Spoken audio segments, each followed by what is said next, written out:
Хөрхөн охид trap сонсон. Trap сонсон, trap донсон. Түүний сонсдог хөгжим дур булаан. Дагаж дуулан дур булаа мууруулаа.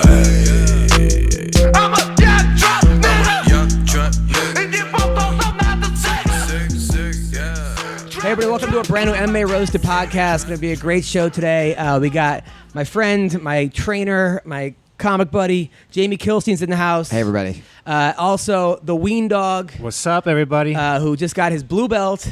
Oh, that's new? No, that was like 6 months ago. Doesn't matter, but you've trained twice. But you've trained twice since then. Also, when you get your fucking blue belt, I'm like, when you get your blue belt, guys, you will tell everybody about it for like a year. Yeah. I wanted to like wear that shit out that night. Like, blue belt's a big fucking deal. Because it's always embarrassing telling people you're a white belt in something. It's like, I do jiu-jitsu. What belt are you? I'm a white belt. I think about that. When I went into, because I restarted jiu-jitsu when I went to Marcelo's late at like 28. And like, I was fine with it at the time. Like, when you're in it, you're fine. But now that I haven't been a white belt for so long, when I see like big ass adults walk in with like their like white belts and gis, I was just like, yeah, kudos. Fucking, that takes a lot. I'm actually proud when I get my white belt. You like it? I kind of like it because... But you're a wrestler, so you can fuck people up. But I also feel like there's no expectation. That's true. And I feel like also, like, because I'm a wrestler, I like to drill super slow and learn it, and then we go live, just so people are like, what the fuck was that? Yeah. But so you think of it as like sandbagging. Oh, not really sandbagging, because I am a white belt. Yeah. No one had given me a blue belt. Right. But I'm also one of those people, like, I believe, like you teach very slow technique. Yeah. A lot of people, like, they want to drill technique like they're going live. Oh, yeah. And I just feel like after you've done the drill 400 times, it's second nature. Then you do it live, but in the beginning. No, I hear ya. I was more like you, dude. I got my blue belt and I like fucking hit the mat and probably choked up like most people do when they get their black belts. So I was like, yes. Yeah. And everyone was like, all right, take it easy, man. You're a fucking blue belt. Well, listen, people. Santa Cruz Medicinals makes potent lab-tested CBD formulas. I'm telling you, these guys are amazing. I've been using my CBD-infused olive oil. Yeah, you heard that right. Olive oil, as well as coconut oil. Damn. And this stuff is amazing. Their 1,000 CBD-infused coconut oil is amazing to add to your coffee, shakes, or topically to reduce inflammation. I'm old. I'm 40. I go to the gym. I take your Muay Thai class. I leave. I can barely walk. He's a fucking white belt tricking people. He's tricking people with his white belt and then like going fucking ham on them. Yeah, but then I actually use it and I'm like, oh my God, this feels so much better. They also make a 2,000 CBD infused MCT oil that is very potent and it helps with pain. I'm telling, look, my dad was telling me, like, Adam, he was taking painkillers, he was taking this, he was taking that, he was gonna get surgery. I gave him some stuff, and he's like, get me more of that stuff. That actually has worked better than anything. So many people I know take CBD, and it's so much better for you. Yeah. It's healthier for you. I do now, yeah. Oh, I'm telling you, it helps with pain. And, you know, you could get hooked on painkillers. Before you know it, you're on heroin, all right? Yeah. Do not go down that road, people. Go down CBD. Check them out, okay? Santa Cruz Medicinals. Just use the code MMA Roasted for $5 off your order. They're gluten-free. I know you like that, Jamie. Yep. Sugar-free, lab-tested, and affordable. Once again, Santa Cruz Medicinals. They're awesome. I use their stuff. My wife uses it. Joe's going to start using it. I cannot recommend this anymore because they're awesome. So just go to scmedicinals.com. That's scmedicinals.com. Check them out right now. Also, if you smoke marijuana, if you take THC sex lube, if you also need CBD, anything you need, go to Speedweed. They will deliver it to you. There's no reason to have to leave your house. Parking in LA is the fucking worst, okay? You get out of your car, it just takes hours and hours and hours to get down the block, all right? Get it delivered to you so you can actually get stuff done during the day. Mm-hmm. And it's a great guy, okay? Gino's the guy. Mention Roasted for $10 off, $100 or more. That's speedweed.com. They are amazing. I just got back from a crazy trip, so I had a show in Seattle Thursday night. Of course, I buy the wrong plane ticket because Expedia sometimes gives you like the month in advance, and you think I'm buying a ticket for August, and I bought it for September, and then I can't get the money back, so I had to spend the money. And I realized this, of course, the day before I'm leaving. Jesus, so that's an extra $300 that I just spent. But I did the show. Good. It was a good show. The Parlor is a beautiful club. I mean, they treat I've heard really good things about it. They treat you like you're. I'm staying at like the Hyatt Regency. Nice. But of course, I got to leave that night to get to Kansas City. So I had to take a red out of Kansas City, layover in Denver, on a 4-hour layover. Which, Yep. you ever have those layovers where, like, I want to take a nap, but I don't want to miss the flight? It's like not enough time to do anything. Yeah, and I'm afraid I'm going to miss the flight if I take a nap. Yep. Which I've done before. Yep. So then I get to Kansas City, and I got a 3-hour drive to the gig. The gig was great. Blue Room Comedy Club, so much fun. Perfect size room, like 120 people. Ugh. Every show was sold out, except for the early show Saturday. I'm on stage, and everyone's laughing except for this one lady in the front. Yeah. She's just staring at me. Who, by the way, if you guys don't know, when comics see that, all we think is like, mommy, like, that's it. It's Yeah. just every fucking our insecurities. It's every girl that didn't fuck us. It's every that one person not laughing in the room represents all of that. And then I started making fun of her, and people were then laughing at the fact that she wasn't laughing. Great. But of course, her husband's wearing an NRA shirt. No. So I know he's gonna I'm worried about him shooting me in the parking lot. He's not laughing either. Great. And then she's like, "Well, I like the last guy better than you."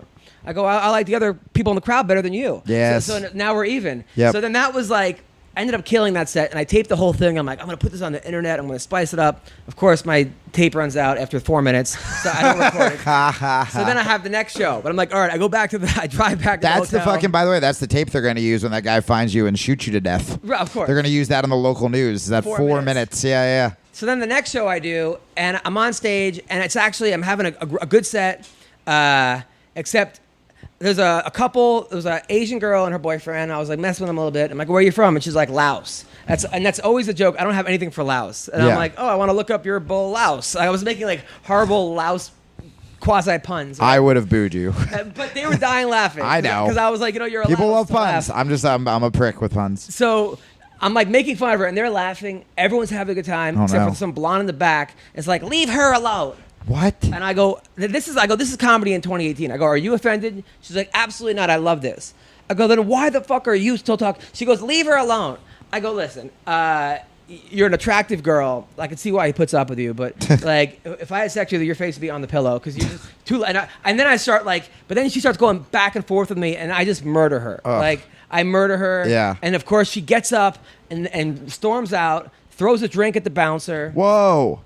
And then there was like a black couple in the front. I love the progressive woman doesn't throw the drink at the performer. She finds like the lowest paid employee and like, just leave that Asian alone as she throws a bottle at the black bouncer making $5 an hour. Right, and then the husband goes, "You deserve that," to the bouncer, right? What did this bouncer do? Nothing. He did absolutely nothing. He probably laughed at the jokes. He's probably like, yeah. Everyone was laughing. Facing the And pillow. then I go to the black couple in the front. I'm like, you know what? You guys are gonna get arrested for this. Like, it was just, it was actually the perfect storm. That's and somebody amazing. So that was cool. And then That's like the classic like white liberal thing too, where it's like all the minorities are having fun, and then the white person's like, "Don't worry, I'm here, and I'm offended on all of your behalfs." And it's like, "Do you have black friends?" It's like, no. I cross the street whenever I see them, but I need to loudly declare my support for them on. I bet she wrote a very dramatic Facebook post that night. I bet you money. it's so ridiculous. Like, there was an Indian couple at the show on Sunday, and I'm like, "Where'd you guys meet?" They're like, "A dating website." I go, "Is it Connect the Dots?" Right? And Jesus Christ. They came up to me afterwards. They're like, "We've been laughing the whole night because of Connect the Dots." That's They're like, awesome. Because They were laughing because you knew the site. Well, because they were good sports. People Yeah, of wanted to be made course. fun of. They go to a comedy show. It's gotten to the point now where it's like, I'm going to be offended on everyone else's behalf, except for it's just fucking crazy. So, And they're too nervous to, or they're just too nervous to laugh because they're like, I don't know if they're going to be. That's why comedy clubs are so weird. Like, guys, don't ever take your when people like bring like office parties and it's like you're sitting there with your boss and like someone makes an abortion joke and you're just like, oh, I don't know if I laugh at this. And they have to like look around and kind of measure everybody. Like the days when people just went in and like didn't give a fuck and were like, that's why it was like dark. Luckily, this guy before the show, he goes, "Welcome to the Blue Room Comedy Club." The owner, he goes, "If you get offended, leave now." Whoa. He goes, "Don't write any Yelp reviews. We don't. We're not going to read them, or we're going to delete them." And he was like, so that was his opener. And he's like, "You're here to have fun and not to get offended." Jesus. And then everyone was applauding. I think it's gotten. Send me that guy's fucking email. I Holy will. shit. I think it's getting to that point, though. I think I think there's gonna be there's gonna be a pushback for sure. It's getting to the point where people are like, I want to hear shit that I can't hear. Dude, that gig you hooked me up with is fucking incredible. Oh, okay, we got to talk about this. So I did a gig in Fresno. I did the same gig about a year ago. There was like 7 people there. Yeah. But they were a good 7 people. No, this was like, so I was like, Pat, it was good. The place was not necessarily built for a comedy room. Yeah, but they built a stage. They told me when you came there was no stage. There was no stage, and you had no more. light, and it was my wife's family showed up. So it was like the perfect like storm of like what you don't want. Oh, but Jesus. I actually like, I followed your whole journey on Instagram Live. I used to don't even watch people's Instagram Lives. Oh, yeah. But I loved it because just you love when people do shit that you do. Like I was living vicariously through your journey. Yeah, right. And I was so happy too, man. I've like, my Instagram is like my positive happy place. Where like Twitter, I'm just like, fuck it, you're a cunt. But like on Instagram, it's just like inspirational slogans and like I follow fighters and like cats. Because you feel like you actually know the people that are watching. Yeah, and they're not there to like troll. They're not there to fight. Like they're just there to like post their own shit. They usually have to use their own name. They're registered. You can also delete people's comments. It's great. Like so, whereas you can't do it on Twitter. Like No. if somebody on Twitter, you You have to, like, block them. So Yeah. talk to me about this gig. So the gig was it was my first headline gig since I've been back. So I came back when I did Rogan's show in November, which like we talked about on the last episode. And but I've just been doing LA spots, and like LA spots are like 15 minutes. You don't really want to like invite people, and also they're these short showcase sets. So like if my only gigs for the month are 2 shows at the Ice House, I tell myself that I want to do a bunch of new stuff, but then you get there and you're like, fuck, I don't have a show for another 2 weeks, and this audience is like really hot, and I want to get booked back because I only have 2 shows a fucking month. So you end up like maybe doing one new joke in between, or like a new tag or something. Doing your best stuff. But you just want to kill. And so when I went into this headline gig, I didn't know if I could still headline. I haven't headlined in years. And I was like thinking of like old material I could do. And I'm not really doing political shit anymore. I'm doing like dick jokes and stuff about trying to kill myself. Hilarious mix. Dude, it was one of the best sets I've ever had. Like it was a packed audience. The kid who books it, man, was just so sweet and so supportive, and was like, sorry about what you went through, man. We're so happy to have you. They like even kicked me like some extra bucks just for being funny. They're good people. They were just good people, and it was the first time also because when I was doing stand-up and I was like hella political, it was like my audience, so I didn't even have to necessarily be funny. I could be like, so I'm vegan, and everyone would be like, we agree with you. And so this was like, I have to be funny because none of these people know who I am. And so it was just jokes. And dude, it did so well. Even like the suicide stuff, the new stuff, the darker shit. And I was just ecstatic. I was like, this is the life I want. I drove 5 hours from LA to go train at AKA with John Fitch and those guys, and then Wait, slow down. We gotta talk about that. Also. We have to talk about that. But then I drove to the gig, and then I didn't get home till 3 a.m, and I'm like, this is what I want my fucking life to be. I was just on the road listening to podcasts, doing stand-up, telling dick jokes, talking about suicide, and then like getting to train with like the best dudes in the world. It's just fucking perfect, But dude. it's so funny though what you said about like what do they call it on Twitter when you say something Hell, torture, purgatory. No, when you My know nightmare. everyone's going to Nazis. agree with you. Oh, echo chamber. Echo chamber or whatever.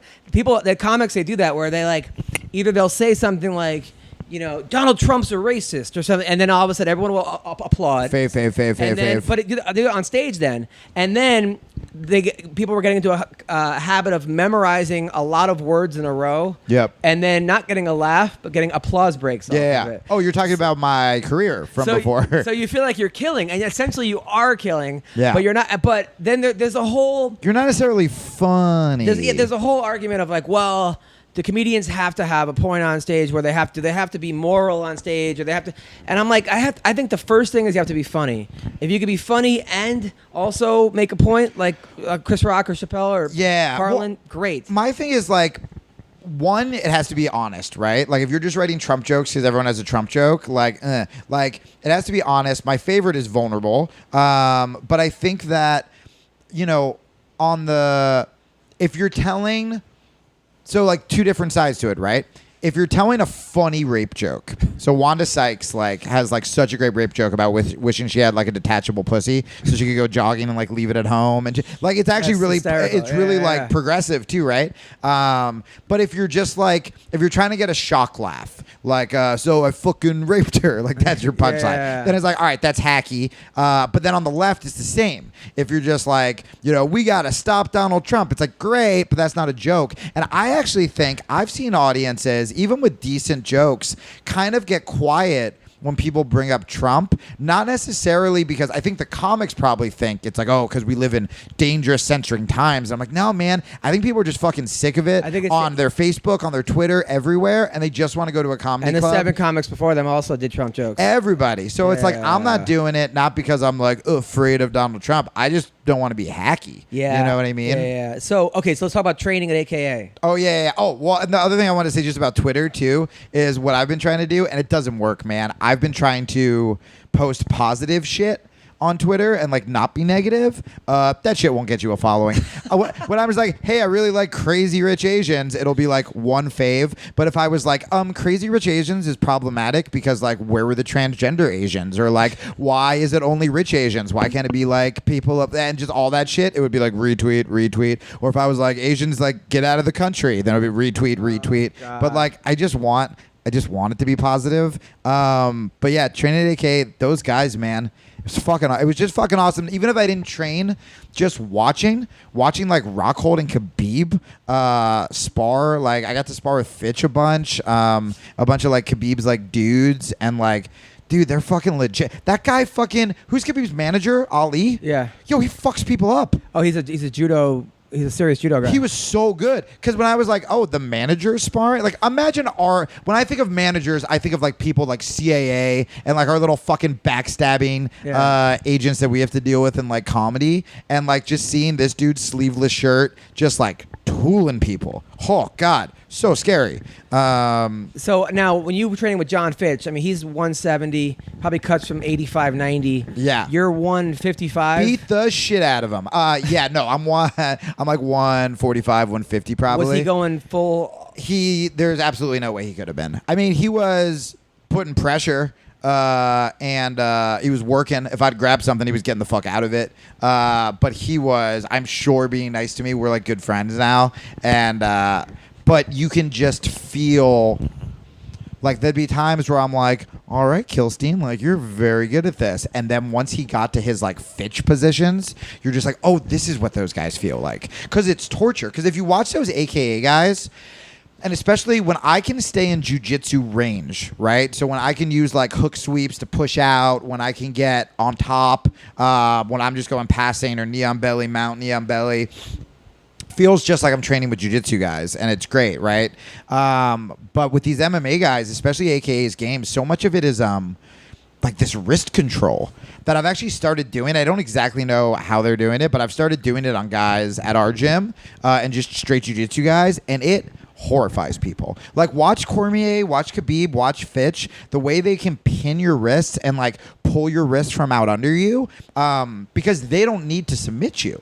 They just need to pin you down so they can elbow you to death. Now, were you trying to go for like quick heel hook submissions, or like? I was trying to guillotine the shit out of everyone. I was trying to hook, sweep, and guillotine. And that game works on MMA guys. But then when they get savvy to it, and they just start like driving and putting more pressure, it's a lot of fucking work. Did you feel any kind of like okay, I'm a purple belt coming from Henzo Gracie. I'm a comedian. Like someone's new guy at the gym. I have to prove myself. No, I always go into, when I visit a gym, I go in as just like in like full fucking dummy mode, where I'm just like, you guys are so nice for letting me train here. I'm a big dum-dum. I tell dick jokes. My PP hurts. Like Right. I just go into like, you guys are, I follow your lead.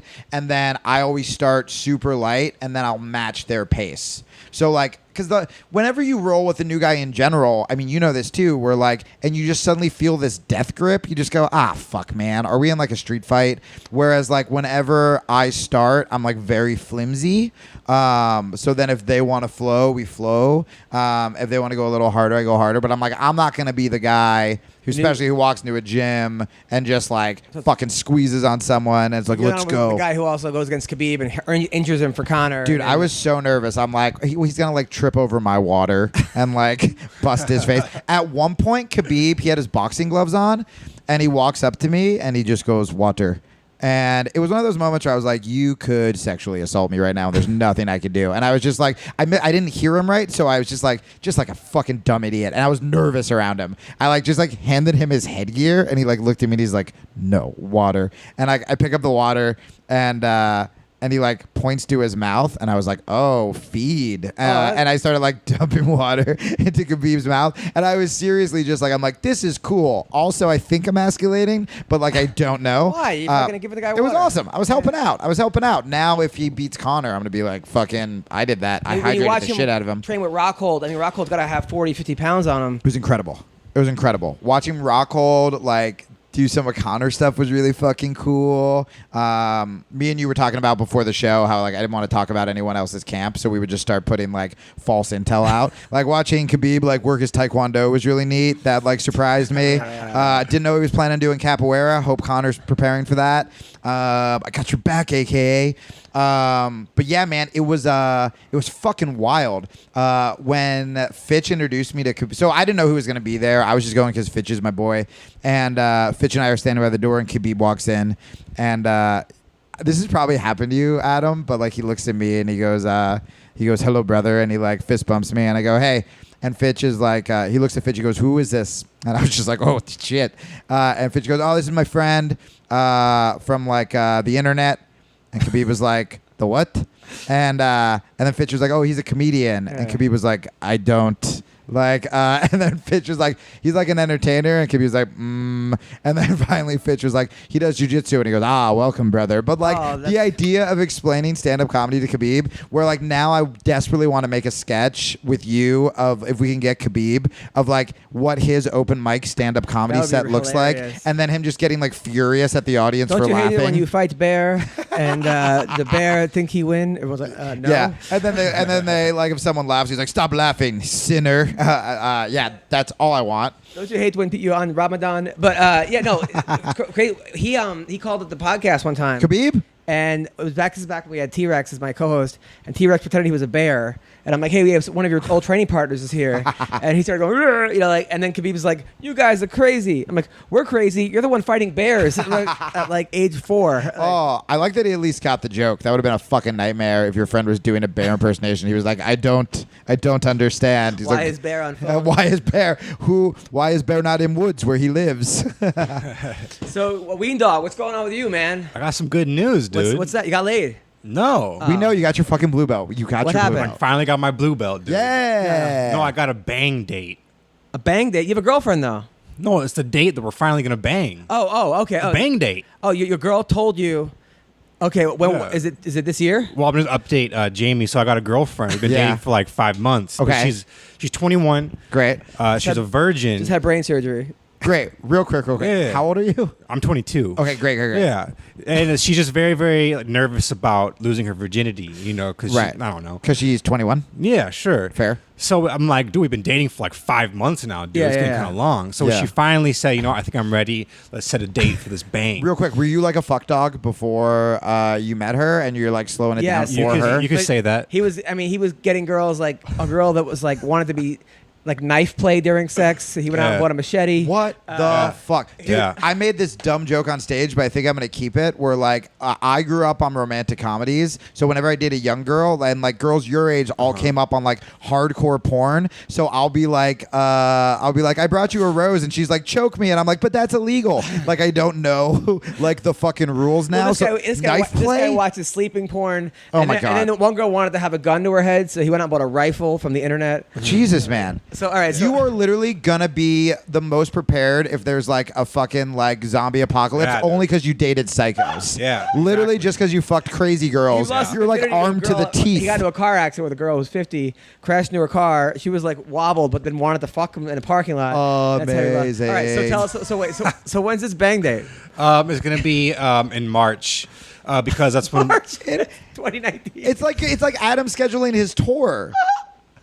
Wait, she told you 2019? Well, yeah, because that's what we both have birthdays in March. Right. So what we're going to do is we're planning like a Disneyland trip for both of our birthdays. And what we're going to do, she just said, let's get a hotel and stay over there in Anaheim, where Disneyland is at. Okay. It was like a 2-day Disneyland thing. So I'm like, hotel, that's like Are you going to dress up as Mickey and Minnie? And I would dress up as anything. I'm just trying to get up in there. Yeah, of course. Mickey and Minnie don't have weapons. You queer. He only fucks with... You got to get some of those like Star Wars laser guns at Disney World. Yeah.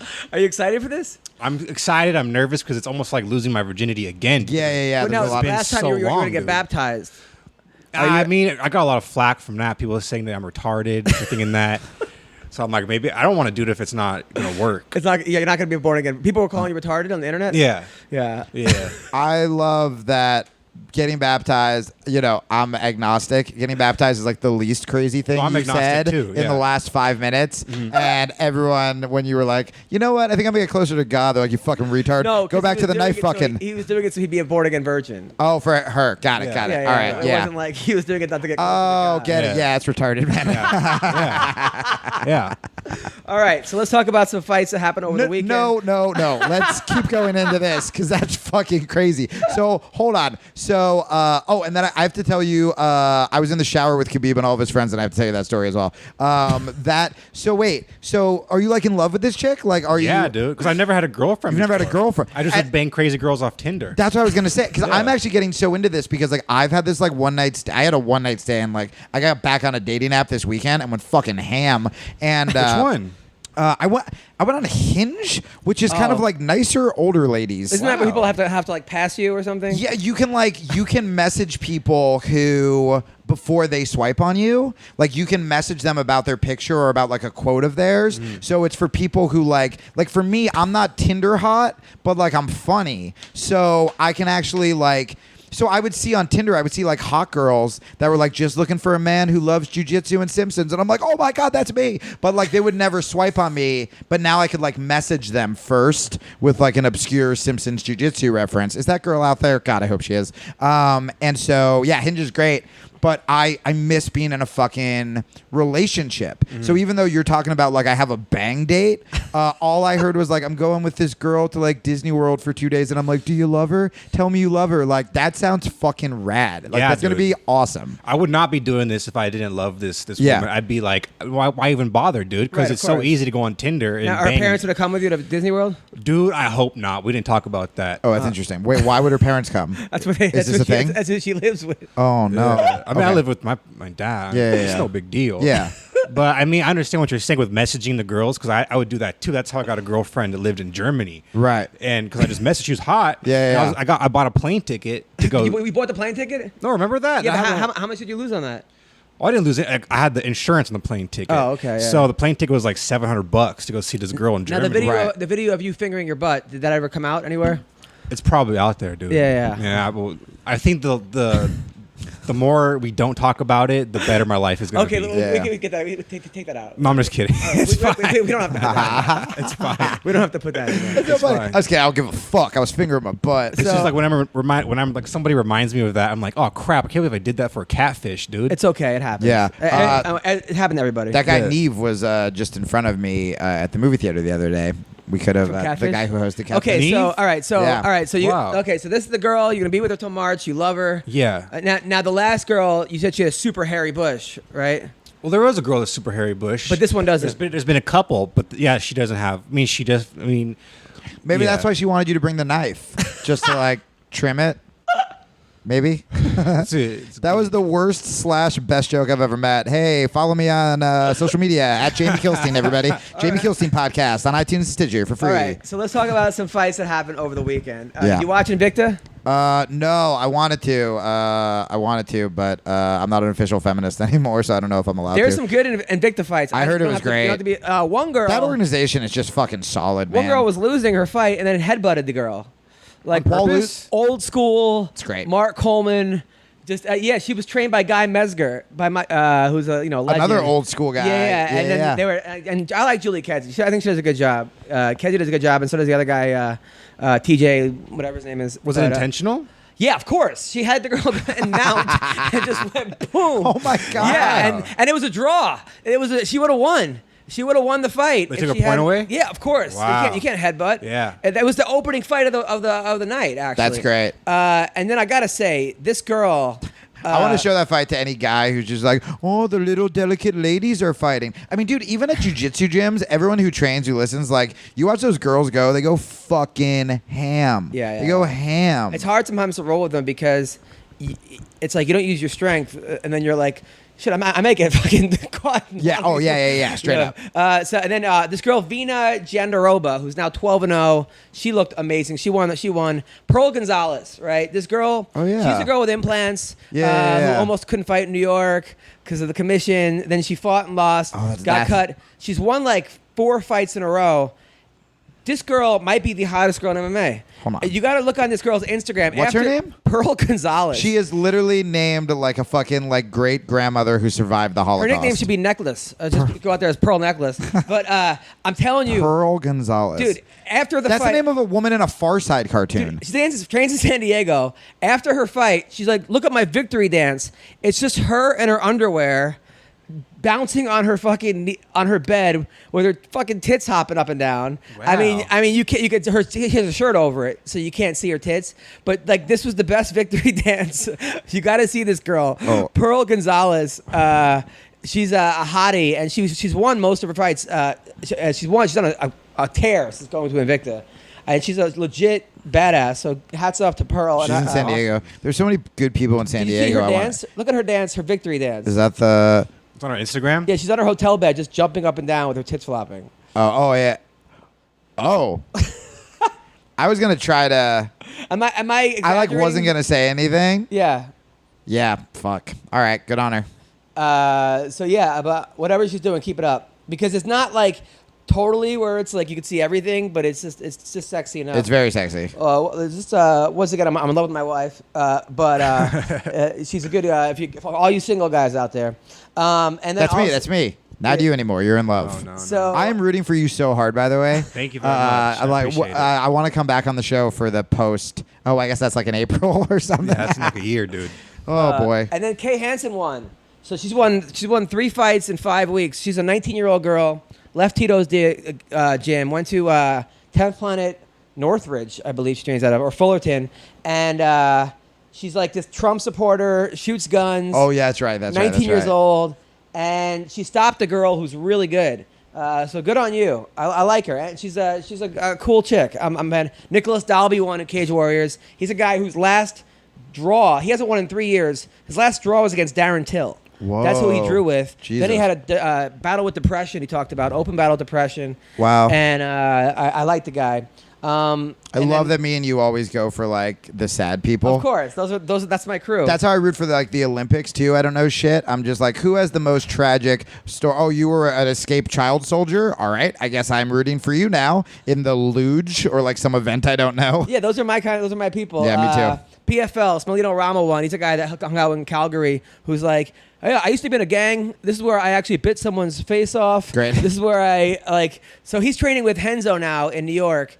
And I love taking tours of that. The first time I came to LA, Mark Maron was the guy who showed me around. So it was like the most depressing tour. It wasn't like, here's the Hollywood sign. It's like, yeah, here's where Kinnison overdosed. This is where I think Belushi fucking died. And I was just like, I never want to come to this city. You were his opener though for a while, right? For a little while when I was younger. How was that? It was a lot. But you know, he was my favorite comic, and it was great that he took me out. But you know, he was going through a divorce, so it was a bit messy. But yeah, I mean, just watching him perform. I mean, here's what I actually really got out of it is just to be happy, because it was at the point where like me and you would have killed for what he had. But because he was headlining, he'd been on Conan like a million times, Late Show, all this stuff.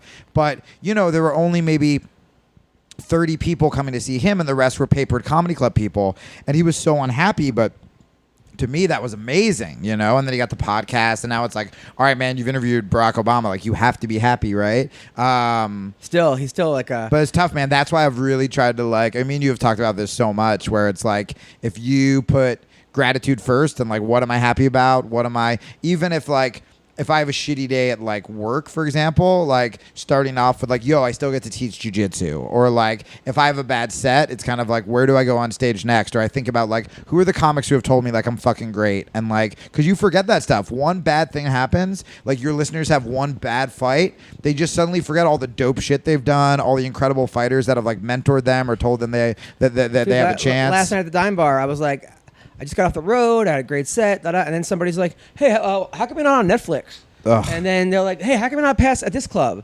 And I was like, oh, because I don't really want to hang out there and play the game. He's like, yeah, I know, but you're better than those comics. And then I'm like, dude, I'm in a good mood. I didn't even say I wanted to be on those clubs. And even that's them trying to be like, you're better than them, you should be there. But of course it reads. And I was like, bro, you're being very negative right now, and I don't need that in my life. and then it was like, awesome. But then all of a sudden I became the asshole. Right. And then I'm like, why? And then I'm looking at the club's lineup, going, why aren't I at that club? No, and then, Adam, no. So then I get into this whole, and then I came home and I was like, I told my wife, and then she gave me a blowjob, so that was cool. Yeah. But she's such a champ. But made us cookies last time. But it's still hard to not get caught up in that. Buddy, my dad, I sent my dad a review once when I first went overseas. I got like 5 stars in either The Guardian or Time Out London, like a really good, because overseas they treat comedy like an art form and not just like you're the fucking sad jester.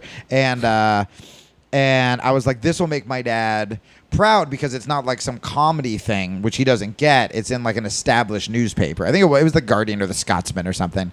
And I sent him the article. And he wrote me back and he goes, again, not trying to be mean, just like that dude who came up to you at the show. He was like, hey, Jamie, really proud of you, ... Maybe one day you'll get reviews like that in America. And I was like, God damn it. You could have stopped. You could have typed less words and made me happy. Like, you could have been lazy and been like, I'm proud of you, send, instead of like, no, you know what? Let's stretch out on this one. Maybe one day. So it's like, but I know that was him being like, I believe in you. It's just people, when they don't know that comics are fragile psychopaths, and that like everything has to be like buttered up for us so we don't kill ourselves. One of the craziest Mark Maron stories is like, I was in New York. It was right after 9/11. It was like a week after 9/11. I was at Stand Up New York. I was with Maron for those gigs. He right around 9/11 because he was the first guy I saw doing 9/11 jokes. He was driving me around to these gigs. So it was like a benefit, right? I might have been there, dude. Benefit. Everyone was killing, and Maron comes in. I don't know what he's on drugs. I don't know what the deal is. He was sober. No, he was sober then, I think. But he had the crazy eyes. You know? Well, that's Mark. And he goes up there and he goes, "This is a fictitious war with a bullshit president." And not only did Bush fucking know about it, he okayed it, and then walks off the stage. Whoa! And everybody was like jaws were on the floor. Holy shit! And then at first people were like angry, like what the fuck? I mean, it was in New York, right? And I just was like, I never seen anything like that before in my life. That's wild. Well, I actually remember one of the things that made me be like, oh, you're one of the best comics in the world is no one was doing 9/11 material in New York. Like, people were starting to do comedy because they wanted to laugh and stuff like that.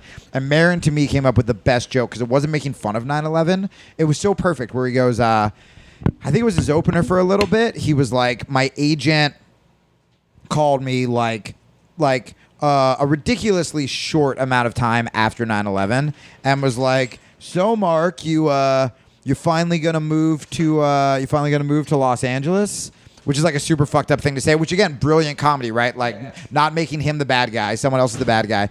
And then he goes, don't you guys have earthquakes? And he goes, New York may be the target of terrorism, but LA is the target of God. And it murdered. Oh, wow. Murdered. Wow. It was so perfect. It's so smart. Again, like, not making fun of 9/11, making this fucking agent the bad guy. It's still dark and edgy, and then it kind of ends up being a pro New York joke. I was in New York, and Craig Gass, you know Craig Gass? Yeah, I don't know him, but he used to come around like the Boston when I was working there. So he goes on stage, and he walked, and I used to have to stand outside and give out flyers for like 2 hours a day. At what club? At Gladys's Comedy Club. Okay, so I was doing the same thing at the Boston Comedy Club. So, Craig Gass came, and we were all excited because he was on the Howard Stern show and this and that. Yeah. And it was nothing worse. He makes noises with his mouth. Yeah. So he goes up there, and he's like, right after 9/11, and everyone in New York is like scared. It's all tourists. That was like 2 days later, and people were like, what the fuck? You know, like they couldn't even get out of New York. They couldn't fly out if they wanted to, you know? Yeah. So he goes, I put on MTV, and they showed the the planes crashing into whatever. So then I put on ESPN, and then they show the planes crashing. So then I put on the Playboy channel, and I'm like, what's going to happen? And the girl was sucking 2 dicks, right? But everybody got up and left. People were Got up and left? Left, cleared out the whole room. Do you think because they were like, yo, I got to see that fucking Playboy Channel show. Like, I got to see a girl suck 2 dicks. Next fucking day. And I was pissed because I spent 2 hours getting the whole crowd in there. Oh. Dude, me and Craig toured after that for a little bit. We did Captain Brian's in Florida, right? Which is a great club. But he does all these impressions. He does like best impressions ever. Like Al Pacino, he's a machine. De Niro. And his parents were deaf. So he learned how to watch TV, how to do TV by watching television. How fucking how to talk interesting. about television. That's why he's so good at impressions. That's so interesting. So both his parents are deaf. So he goes up there, and he goes on every radio station saying that Al Pacino, De Niro, Sandler, and Tracy Morgan are all going to be at Captain Brian's to watch us perform. Oh, no. So now the whole fucking town of Naples shows up, right? No. And people that like Tracy Morgan owed money to were there, like his like Stop mechanic. it. Everyone had Adam Sandler posters. So the whole time during the show, God. everyone's looking around to see where the fuck these people are. Of course. Not knowing it's the guy. So then, like, people got so fucking angry because then he starts doing the impressions on stage, and then you could just slowly see people realize this was the guy on the radio, and they were just fucking like. So every shit set he had would go really well until the impressions. Oh my and then God. people realized they've been hoodwinked. Can I tell you the story that I don't know if I should tell from Sure. AKA that I think, but I just wanted to tell you. Sure. So I'm pretty convinced one of the reasons I dropped out of high school is because I was too nervous to like get naked in the showers. But I can do it now because I've been a man of fight gyms for many years. And so I go back and I'm showering at AKA after training. And Khabib and a bunch of his dudes come back, but they're all like wearing like shorts in the shower.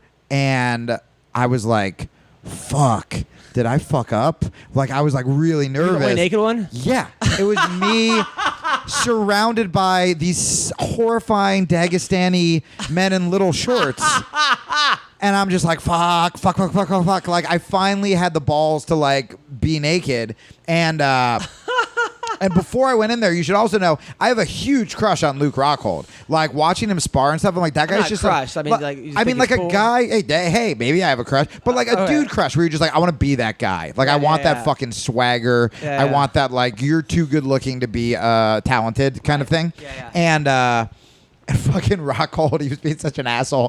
Rockhold, when everyone was slapping hands, he was like doing something else, and one of the coaches was like, "Hey, you're not above this. Go slap everyone's hand." So he walked by and he slapped everyone's asses just as like a fuck you. So like, no big deal, you guys. Luke Rockhold slapped my ass. No, that's hilarious. So I'm feeling pretty good about myself. My ass has been slapped by my man crush. But now I'm in the shower surrounded by angry Dagestanians and little tiny swim trunks, and I'm like, what the fuck do I do? And so I'm like, we're done here. I'm going to leave. And I go to leave, and like I wanted to say I'm sorry. And I'm literally walking out, and I'm nervous. And I'm like, should I not have been naked? And Now, were the guys looking at you and making eye contact? I don't fucking know because I was looking down. I was just like looking down at my like little tiny like scared dick. And then I go to walk out.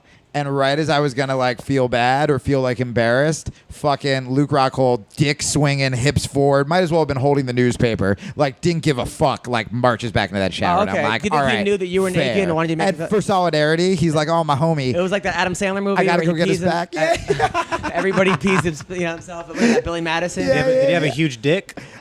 Dude, everything about him is it's not fair. His life is not fair. I hope he knows. I hope he doesn't marinate it. I hope he knows how good he has it. Because I heard he has a big dick. From who? I just heard it. What do you mean? That's like a piece of information you hear like 5 years ago, and it just he sticks has in your head. He has that like funny picture where like he's like stuffing his pants. But no, do we hear a funny Rockhold story? Yes, I will hear any Rockhold I had story. heard he banged this girl who's a celebrity. Yeah. I'm not gonna say her name.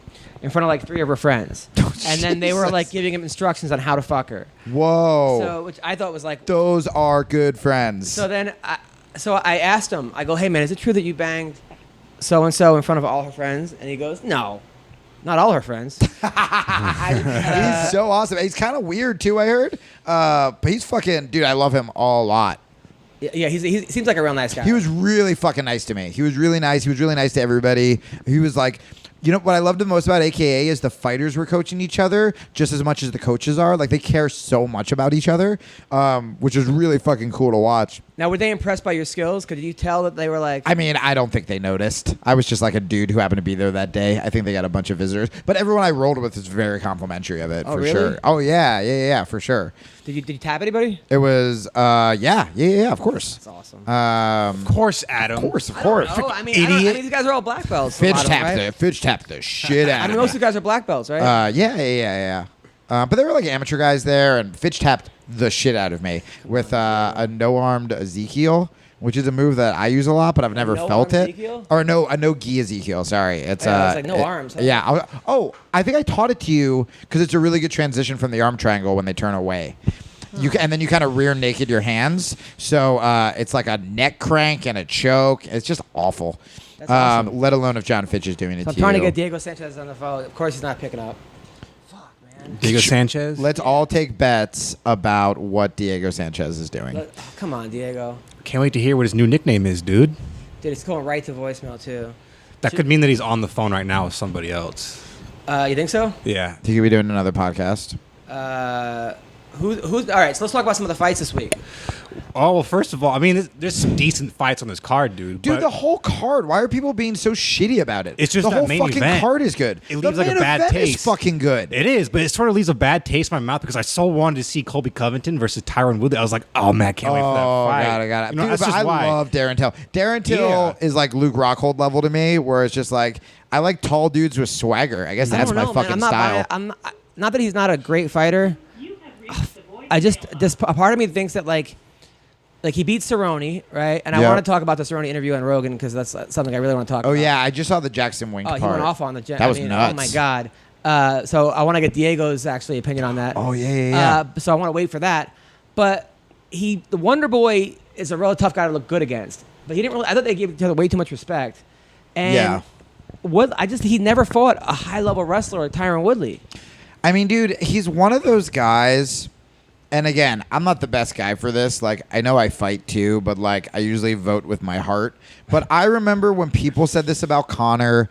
I remember when people said it about John Jones. And, you know, I was there for all of those Jones fights. I was there when he beat Bader and got the title shot. I was there when he fought Shogun. And like, Till's one of those dudes who's just special. And when they talk about like the hype or when they talk about like, I mean, I absolutely think he can do it. I love Woodley. I think Woodley's phenomenal. Yeah. But Till's special, and like, and you know, if he loses, it's like cool. Then like he needed that, and he'll come back stronger, and he'll work on his ground game. Because Till admits he's like, my ground game is shit. So like, we'll see. Like, if Woodley gets it to the ground, maybe now Till comes back with like a new arsenal. A lot of people got upset at him because what he said kind of was. I understand what he was saying, but like, I can understand how people took it out of context. Where he's like, I have a pregnant wife, I'm not seeing a pregnant girl. I'm not seeing. I haven't seen my kid in a while. Everything is about fighting. Hey, is this Phil Baroni? Before we talk to Phil Baroni, listen, people. Sexual performance issues. I'm sure Phil doesn't have that problem, but it's more common than you think. Over 25% of new ED cases are guys under the age of 40. That's you, Weendawg. That's me, That's dude. you, Jamie. Listen. 40% of men by age 40 struggle to not be able to get and maintain an erection. Oh, that's the worst. You finally get the person you like home with you, or your lover, or somebody you're married to, and then you can't get it up. Yikes. Well, listen, they got you covered. forhims.com. It's a one-stop shop for hair loss. It's something I need. Skincare, me too. Sexual wellness, I'm good with that. But other people, for men. Listen, people, I'm telling you guys, stop not getting erections. Stop losing your hair. Stop having terrible skin. No. 4Hims will connect you with real doctors. Medical-grade solutions to treat erectile dysfunction. No snake oil pills. No gas station counter supplements. No waiting rooms. No awkward doctor visits. Nothing. They'll take care of it. Listen, people, it's erectile without the dysfunction. It is hard, made easy. Just go. You can try 4Hims for a month today for just $5. We'll get you started for just $5 while supplies last. See the website for full details. This would cost hundreds at a doctor or a pharmacy. Go to 4hims.com/MMA Roasted. That's FORHIMS.com/MMA Roasted. That's 4hims.com/MMA MMA Roasted. Also, people, I got to talk to you about something else. Something else that's really important. Santa Cruz Medicinals. I'm telling you guys, they make potent lab-tested CBD formulas. They are 1,000 milligram CBD infused coconut oil is amazing. Add it to your coffee, to your shakes, or to use topically to reduce inflammation. They help absorb and get rid of pain, okay? Trust me, I have a lot of pain when I work out. I'm 40 years old. I'm not the young buck I once was when I was a 4-time Class A New England champion wrestler. That's right. Only done it 4 times in the history of the tournament. One of them was me. But now I'm in pain all the time. But thank God for Santa Cruz Medicinals, okay? That's amazing to add to recipes, and they can make any recipe CBD infused. They make 2,000 CBD infused MCT oil that is very potent and really helps with pain. I'm telling you guys, and girls, check it out. Just go to, check them out. Use the code MMA Roasted for just $5 off your order. Okay, that's just $5 off your order. Check them out, Santa Cruz Medicinals. They're awesome. Yo, what's up? You're on the MMA Roasted Podcast. How's it going, buddy? what's up, brother? I'm here with Jamie Kilstein, as well as Weendawg. We have several questions about Diego Sanchez we have to ask you since he wasn't answering his phone. How are you doing, man? You're doing a bare knuckle fighting against Chris Lieben in what, 3 weeks? No, I think like 8 weeks. Now, are you ready for this bare knuckle fight? Born ready. Now, how are you training for this? What? How are you training for the fight? Boxing people. Boxing people. Fuckers up, yeah. I've been stalking. Now, are you training with the Diaz brothers at all? I go over there sometimes, yeah. Nice. And how do you do against Nate and Nick Diaz? I don't know. Uh, I don't know. I don't remember. You know what I mean? Now, yesterday you posted on. I don't remember. We get high after training, so I don't fucking know. It's pretty good. That's good. Pretty good, I think. I thought you quit. good. I thought you quit smoking pot. I forgot. Oh yeah, you forgot to quit. Fair. Now, yesterday you posted on Instagram. He should start doing like memento shit and like writing like What? you should start like the movie Memento. Like you can write the shit on your chest so when you wake up the next day, it's like did well against Nate, stop smoking pot, pick up eggs. What do you? I couldn't understand what he said. But if it was good, yeah, I want to do that. All right, good. Now, yesterday you posted on Instagram Happy Memorial Day, but it was Labor Day. Did anybody tell you that it was Memorial Day? Yeah, I noticed that later on. Yeah. Same shit though. Same shit. You know what I meant? Yeah. You know what I meant? Of course.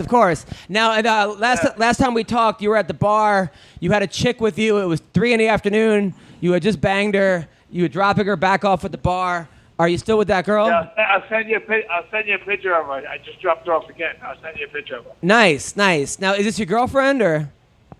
No. Nah. Are you still banging a bunch of whores off Tinder and Instagram? Yes. That's good. What's your move on Instagram? Like how do you initiate the conversation? What's your line? What? What do you say? What's your line off Instagram? What's like your go-to move? Come over. Great. That was literally better than I ever could have imagined. So come over. All right, that works. Now you're fighting Chris. Yeah, every time. Now, how's the pay for bare knuckle boxing, Chris Lieben? Is it paying good? Fucking, really good. I just turned down. I just had to turn down Oscar De La Hoya. Really good. I'm really happy. Oh wait, what did De La Hoya offer you? Less. And that was to fight Vitor Belfort, right? No. I like to fight Peter Belfort. You know what I mean? But no, I don't know who was to fight. Some other guy. Oh, okay. So now, is this your only fight you're focusing on? So sometimes you have King of the Cage fights, sometimes you have fights, sometimes you have grappling matches. Are there any other things you're training for right now, or just the bare knuckle boxing? I just been boxing, but this shit, I just realized it's pretty fucking far. So I might do something for some grappling or something. Yeah. Now, are you gonna have a rematch with AJ Amazon? Because I heard that was pretty close. Smash that guy. bro, this grappling thing is so fugazi, bro. Listen, they say I got to be a black belt. Listen, I'm a 2-time All-American Hammer House. You know, the greatest team that was ever assembled. Nothing but UFC and Pride champions. You know, and great bodies. Fucking best bench press team. Having the record for the most bench press. And just, you know, it's a fucking fugazi, a black belt. Take the black belt off, tie it around your fucking neck and hang it with it. Fucking black belts. I've been smashing black belts fucking 2000. Right now, what's his name? Jamie just came back from AKA. He said, "Oh, let me in that thing. Get me in that thing. Give me a rematch with that guy. Against AJ's. I got it. He said I'm you were on the it. strongest guy he's ever. He says you're the strongest Yeah, guy. I'm super strong. Yeah, I am. He strong. said that you Everybody put him in a knows that. can opener and that he felt it for like 2 weeks. Yeah, I could have popped his neck off. I felt bad for him because it was just a grappling match. If I wrestle him again, I'm not gonna let him out of the can opener. Now, can you submit a guy with a can opener, Jamie? Can I what? Could you submit a guy with a can opener? Probably not. Really? But I also can't fuck girls off Instagram, so I think Phil Baroni is like I'm onto saying, something. is it possible to submit Oh, somebody? yeah. I mean, I think a lot of guys would rather die than tap to one, so they're going to pretend it doesn't hurt. I got a good one, man. I got a good one. Now, I'm gonna put it on a bet next now time. what happened with him? Him and He AJ. grabbed my fingers, otherwise he wouldn't tap them. So what happened was AJ just took second in Abu Dhabi. Yeah. Came back and then went against Phil Baroni in a grappling match. It went into double over. I was on a fucking bender. I was like 100. I was small and chubby, man. I wasn't training. So- I just went there drunk and wrecked him. So yeah, he went there drunk. He put him in a Russian, put him in a can opener, was beating him up. Like what? Inside out trip, double leg, the fireman's carry like a fish, everything. So he would have beaten him if it was by points. Yeah. Phil would have won. Yeah. But then he didn't know the rules, and the rule was that you start Hilarious. off in positions. Oh, right. Dude starts off behind you, choking you. It was the stupidest shit. Whatever, man. Whatever. So they said. So anyway, the whole wrestling, the whole jiu-jitsu black belt gimmick is just that. It's just a fucking gimmick. It's impossible to get in those fucking things. There's a bunch of little dorky dudes around here in Stockton that are getting in all these fucking events. You know what I mean? They're no-name guys. It's impossible to get into those things. But Chael just put me in there. You know, Chael just put me in there. Who the fuck knows why I did that? But Phil, I gotta say. Let me go back in there. But Phil, I gotta say, you've been training for 23 years, right? You've trained with the best. You've fought the best guys in the world, but you said you've never done an arm bar in your life. How is that possible? Why the fuck would I do that? Well, isn't that a move that people use to win to win matches? I don't want to do that shit. That's weak. Is it weak? Wait, no. I want to know why do you think it's weak? I don't like. I'm not an armbar guy, dude. I never fucking armbar people. No, I love it. I suck at arm. I'm American. You're an American. So wait, I want the Phil Baroni T-shirt. I want to make a custom shirt that says "I don't armbar. I'm an American," and it's you choking someone. Communist move. Dude, let's make that shirt. Holy shit! So what's your go-to jiu-jitsu move then? Can opener, motherfucker. but it seems like you're making life harder for yourself. Like if you would just learn moves that are more likely to get people to tap, then you would win, right? No, what do you mean? I tap everybody with all those moves. You tap people with can openers in practice? Fuck yeah, do it, yeah. What? Really? Well, listen. Get me, call fucking Eddie Bravo. Get me on that submission underground where you slap the shit out of the motherfuckers. Whoever that is, Eddie Bravo slap the shit. You know what I'm talking about? Combat jiu-jitsu. Yeah. Any fucking grappling thing I'll take against anybody, I guarantee I'll win. I mean, it's an open challenge. But it's an open challenge. We have to get him on EBI. We have to get him on EBI. Cody Rhodes too. Cody Rhodes wants to wrestle that little fucking twerp. I'll wring his fucking neck too. But how do you think you would do against a guy like Paul Harris? I'll fuck him up. I'm not joking, bitch. I'm strong and I'm fast, bro. I'm strong and fast too. But he's on roids, that guy. It looks like. Yeah, I'll get some. You get me some? I don't even know where to get the steroids. Try and get me some. Now, Get me some, I'll take it. Would you like some CBD olive oil? but now, who are some big jiu-jitsu guys that he can go against? I mean, fuck, man. I say put him in the combat jiu-jitsu tournament. Guy again. I worked him at That's easy too. I'll go against anyone. I don't give a fuck. That's Paul what I Harris? my whole life. No, I believe it. I mean, the fact that you went up against a guy who took second in Abu Dhabi the week before. I wasn't even training. I was fucking. Craig Jones. That's what I smelled like. I was wasted. But then afterwards he goes. Afterwards make it to the rules meeting. Afterwards he goes. Look at me and look at him. The girls want me. I get more pussy. I'm the real winner. Amazing. That's what he said in the cage or the whatever. Now, what about you and Chael in a grappling match? Well, I work him. He knows it. And what about Bisbing? He knows it. Oh, come on. he can't wrestle. All right. I mean, all right. So, all right. Anybody listening to the podcast, open challenge in grappling, Phil Baroni. If you want to fucking grapple, I'll fucking can't open the shit out of you. I'll rape choke you. I'll pass your guard. Of course you would, but you're no fugazi armbar moves at the end. No un-American armbar moves. Then he's going to Instagram your girl, and he's going to say, come over. Has that fucking wrestling thing with the open hand strikes. Let me go in that motherfucker. Let me go in AJ and that. I'll take his ass down and fucking slap the shit out of that bitch. But what about a guy like Gary? Now, how do you think you do against a guy like Gary Tonin? Carlos, I slapped the shit out of him too. I slapped the other off the teeth. All right, I like it. Phil Baroni coming through, open challenge. Anybody out there? Now, Chris Lee. Anybody, you want to grapple? I'll grapple the fuck out of you. I'm fucking Hammer House certified. I felt under the legend, the first ever UFC Pride Heavyweight Champion, the first ever UFC Heavyweight Champion, Pride Grand Prix Champion. You know, the greatest mixed martial artist of all time, Mark Hammer Corbin. That's who I got my black belt under. Yeah, so, yeah.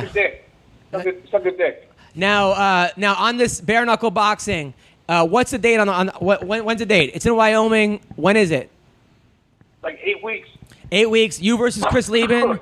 Now, who are you? How much are you smoking right now? Yeah, I'm gonna go lift weights in a minute. That sounds like you're in good health. Now, who else is on this card? Me. All right, so it'll be on pay-per-view, right? I think Beck Rollins and Rico Rodriguez. Rico Rodriguez on the card, Rowdy Beck Rollins. I like it. Bare knuckle boxing. You're my new favorite fighter, Phil Baroni. Thank you for this. What? He said you're his new favorite fighter, Phil Baroni. Oh yeah, I'm sure I am. Thank you.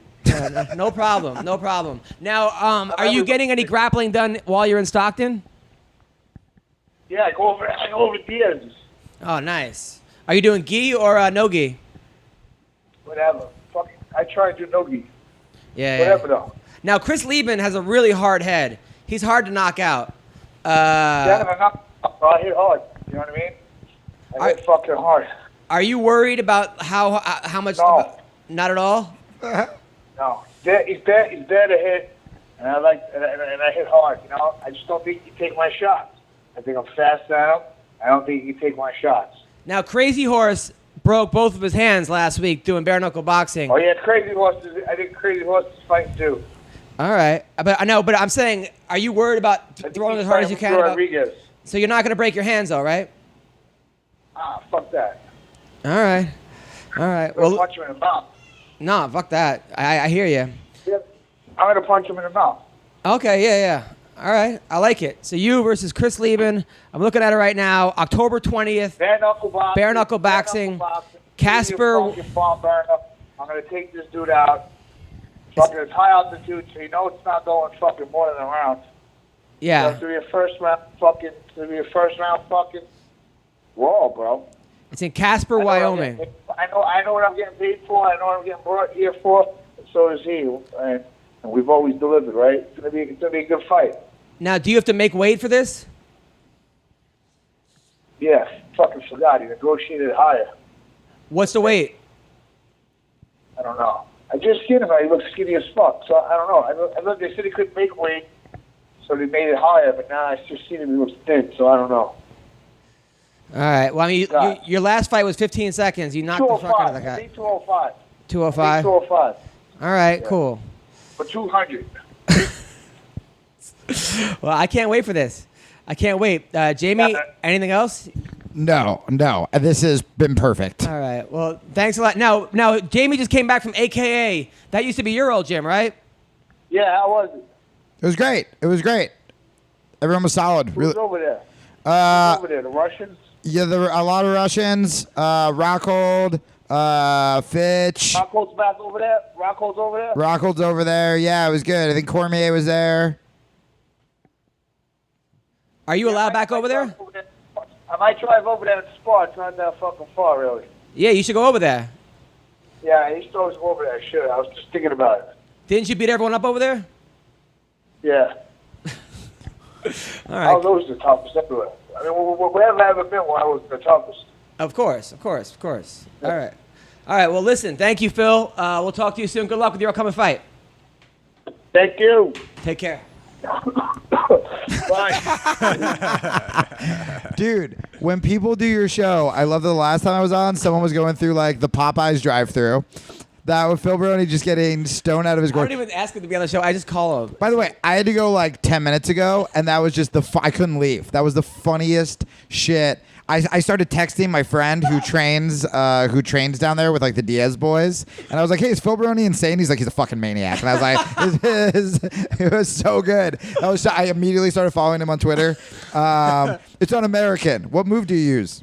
Can opener. It's like he's just can opening people. It is so goddamn funny. I gotta go. But the can opener is not a high percentage move, is it? No, but I bet he's just really fucking. It's like a white belt wrestler move you use just to get people to open their guard. But if someone it hurts, dude. I mean, if you can't move and someone is like compressing your spine and neck, like if someone like Phil Baroni did it to me, he could get me to tap to that shit 100%. Yeah. He's like, What the fuck is he saying to you while he's can opening you? That's a huge question. Probably terrifying things would be my guess. Probably horrible things that will haunt your dreams is what I think. I can't wait to watch him versus Chris Lieben in bare knuckle boxing. Dude. You're not home for any of this shit. I want to come. There's that. Then No, there's I'm you actually- getting I'm laid actually in home for that March. one. This Yeah. is like a good time. Yeah, a We lot may of be doing pay-per-view shows together, hopefully. Yeah, 100%. I mean, that's gonna be a good fight, though. I feel like, I don't know, man. It'll be good. Well, look, Phil's gonna win. I'm late. I gotta go. Can I plug my shit? Yeah, of course.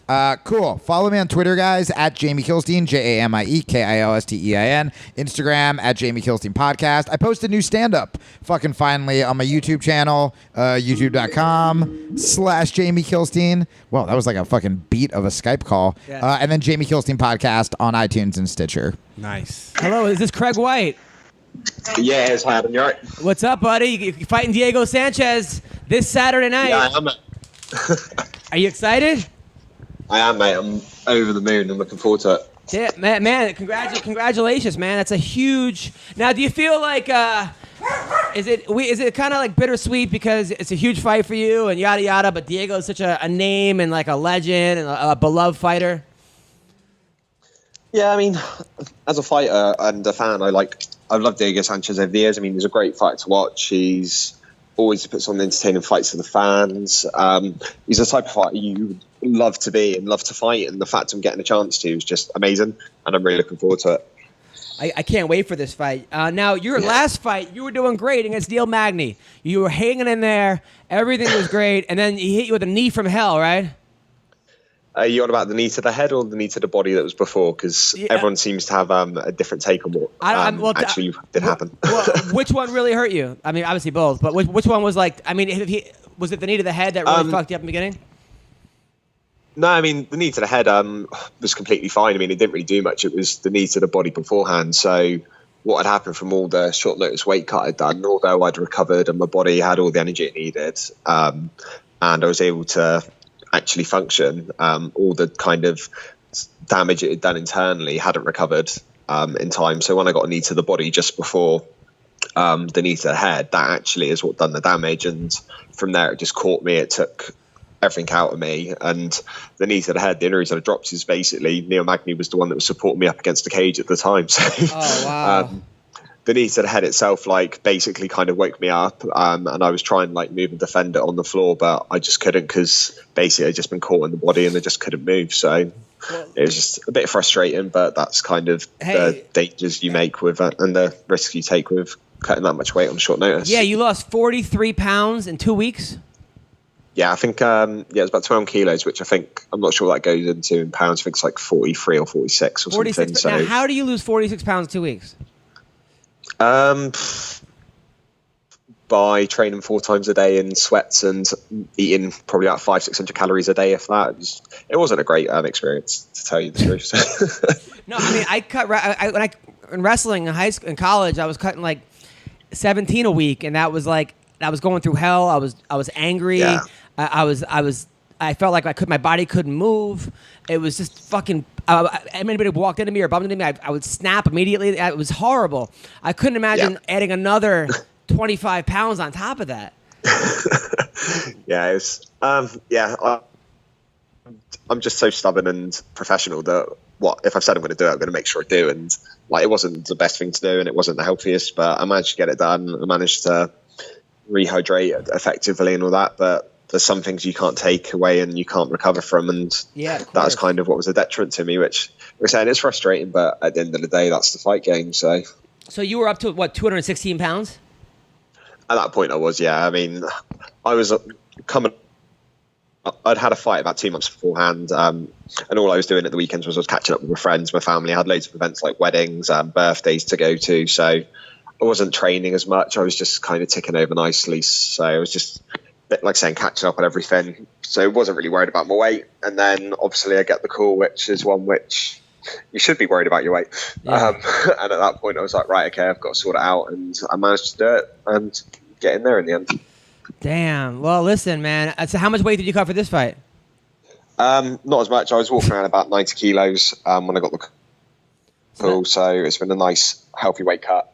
Good. Every kind of target I've had, like, for myself to try and hit each week, I've hit days ahead. I've been on weight every time, so it's been nice, easy to over. I've been able to like make sure I'm eating effectively, eating the right foods, having some treats here and there, which always helps. And right now I'm feeling strong and feeling very energized a few days out from weigh-in, so I'm just looking forward to getting the last little bit done and then getting to grips with everything and getting there on fight day. Now, Diego, he's been knocked out his last 2 fights by Matt Brown and by Ally Quinta. Are you going to immediately try to test the chin? I'm just going to go in there and just kind of see what happens. I mean, I know Diego's going to come out aggressive. I'm not going to look to try and finish it, because the minute you start, trying to knock him out, because the minute you start doing that, that's when you risk leaving yourself open, getting caught yourself. And with the experience and aggression that Diego brings to his fights, that's the last thing you want to do. Is the minute you let your guard down, he's going to capitalize on that. So I'm just going to take the fight at the pace he comes in at, keep the pace set at that, and we'll see who can keep the pace going for that length of time. Now, I was reading about you. You started doing Taekwondo at 11 years old. You're a black belt in Taekwondo. Now, do you think Taekwondo is effective? Because it seems like certain guys like Wonder Boy and MVP, they're really effective with their karate. But other guys, they swear that Muay Thai is the way to go as far as effective striking. And Taekwondo, it's sort of like you're getting points, but not doing much damage. What's your philosophy on this?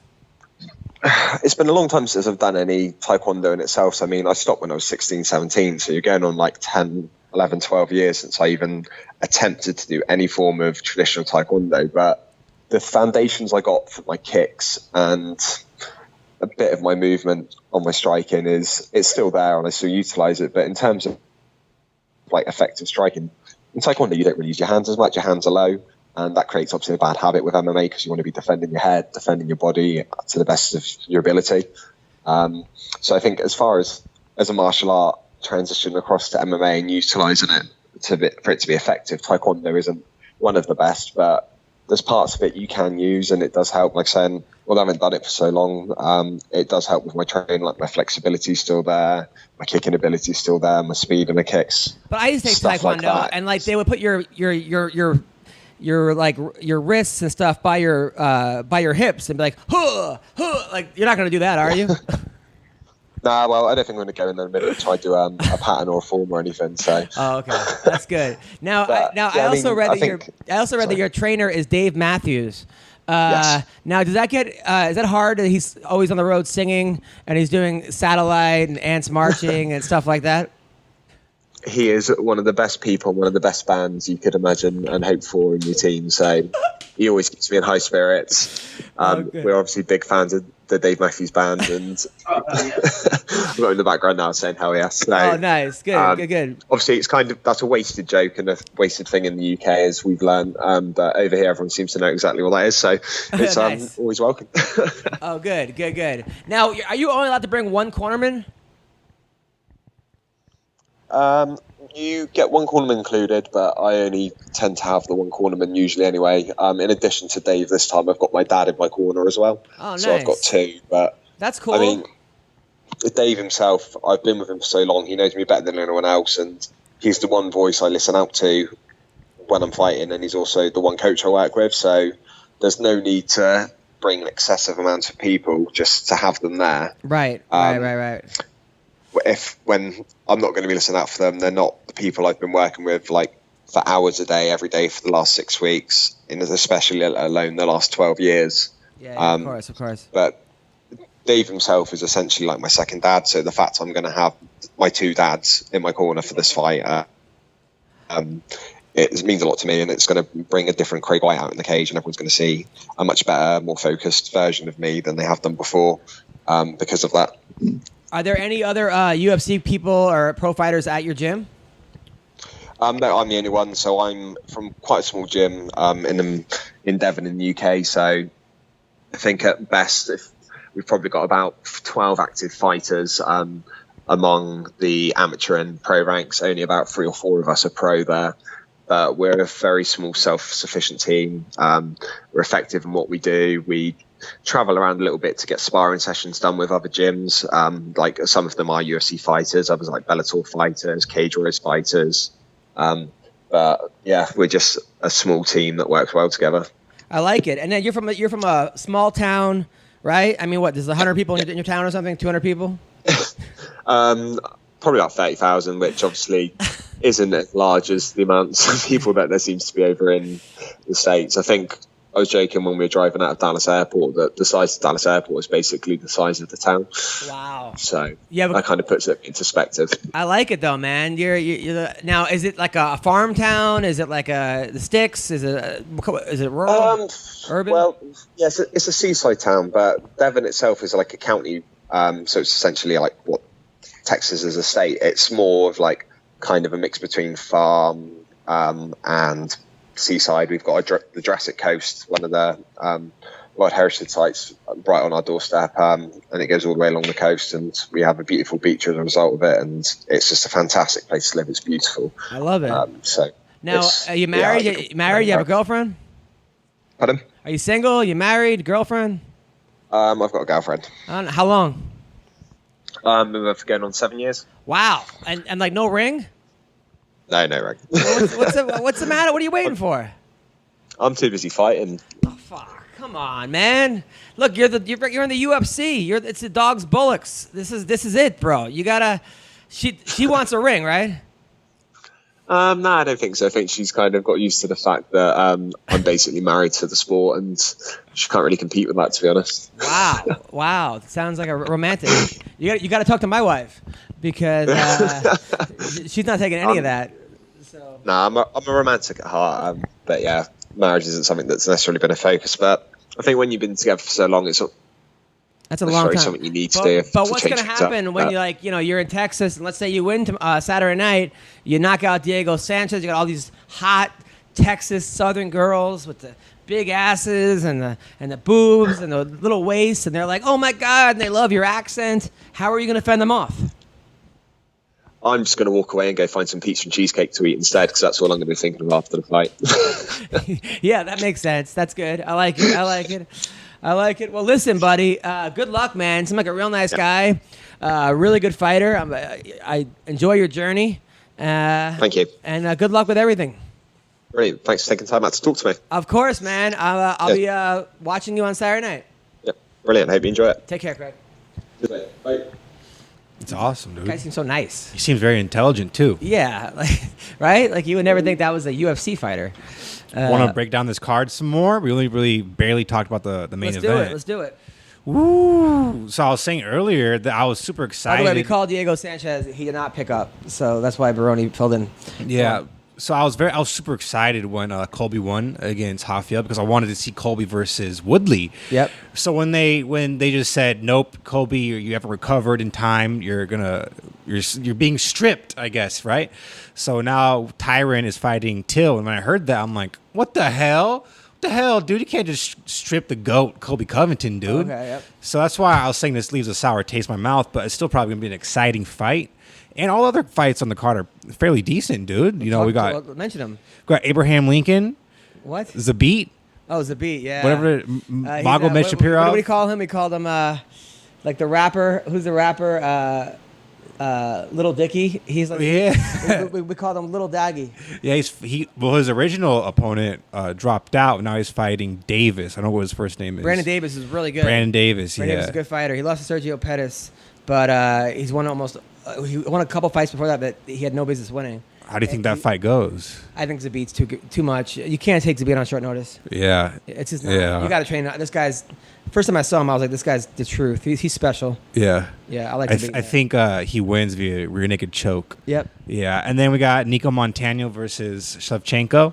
I like Nico. I like her story. I like her. I just think that this other girl's a different league. Yeah, Valentina. Yeah. And I think she's so hot, dude. But Valentina. Yeah. But a lot of people are hating on her, dude, saying she's not that hot. But I'm like, dude, Who says she's not that hot? I see a lot of it. Who like, cares what these people say? She got a butter face, but I don't give Oh, a fuck those fuck, people. dude. Nobody. Who says that? The internet trolls, Oh, dude. come on. All right, go on. And then Jessica Andrade. This is a good ass fight. Andrade versus Karolina Kowalkiewicz. Ooh, that's a good fight. I like Andrade. Yeah, me too. I just think that she's a monster. Yeah. The Kelly is good, but I think Andrade is too much. And then this Abdul Razak Al Hassan versus Nico Price. I don't know the other guy, but Nico Price really, I mean, he showed a lot last fight where he was like, he won his fight via elbows from the bottom. Yeah. Against TKO. Yeah. So, and he also knocked out Alan Jaban. Yes, he did. I got to go with Nico Price. But I don't know the other guy. I mean, yeah, it's hard to pick when you don't know the other dude. Yeah. Or I'll go with Abdul just because he has a badass name. Okay. Razak Hassan. Yep. All right. And then that's on the main card. Yes. And then headlining FX is our girl Esparza, Carla Esparza. Ooh, this is a tough fight. Versus Tatiana Suarez. Because both these girls are really good wrestlers. And I would almost say Tatiana's a better wrestler. And that's Carla's thing. Carla's got better at boxing, though. But this Tatiana girl's special.